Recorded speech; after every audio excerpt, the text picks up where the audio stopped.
Comme chaque lundi, gros plan sur un métier d'art exercé dans le département. Aujourd'hui, direction Pignan, où nous partons à la rencontre d'un maître spécialisé en haute couture. Estelle est créateur, styliste, modéliste en haute couture. Je suis en train de réaliser un croquis pour pouvoir ensuite réaliser la toile du modèle pour donner naissance à la création. Ce n'est pas forcément une obligation. Des couturiers comme Chanel n'ont jamais fait de croquis de leur vie. Elle créait tous ses modèles directement sur mannequin. La haute couture, c'est un travail pointu, technique, 100% réalisé à la main avec délicatesse et patience. Une robe de mariée, ça va être au minimum une centaine d'heures, mais on a des modèles qui montent à 150, 200, 300, 400, 500 heures.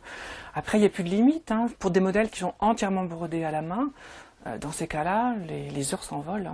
Au bout de ses doigts, 25 ans de métier passé en partie dans des grandes maisons parisiennes. Ce métier, plus aucune école ne l'enseigne aujourd'hui en France. L'enseignement a été remplacé par le prêt-à-porter de luxe, jugé plus rentable, du fait que la haute couture, ça reste un marché vraiment de niche. Après Paris et Nantes, Estelle a posé ses ciseaux à Pignan et Cannes, deux ateliers pour une confection haut de gamme qu'elle seule réalise en PACA, loin du prêt-à-porter. C'est vrai qu'on ne peut pas comparer un travail artisanal, donc des pièces uniques faites à la main, surtout dans des matières nobles. C'est vrai que moi je n'emploie que des pures soies, mes doublures sont également de la soie, mes entoilages sont également en soie, par rapport à des robes industrielles où là tout est 100% synthétique, ce ne sont que des robes en polyester. Ça, c'est une robe typiquement haute couture. C'est une robe qui représente un peu plus de 400 heures de travail.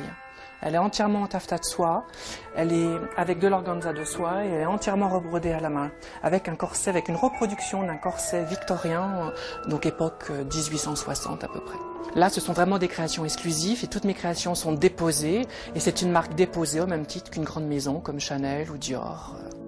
Une consécration pour cette petite entreprise artisanale.